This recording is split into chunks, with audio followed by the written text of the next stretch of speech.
بعض الناس من الأقارب والأصدقاء لا يأخذون من الزكاة مع أنهم فقراء، هل نعطيهم الزكاة؟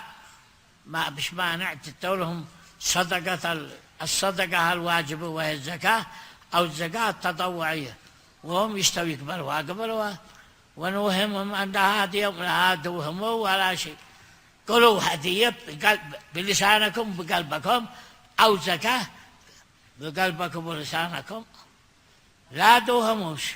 لا يجوز من سيخرج الزكاة يقول تفضلوا قال بحق الجوار، احنا نتشارنا، لا، يقول بحق أنك محتاج، لا هي زكاة ما فيها شيء لأنك محتاج.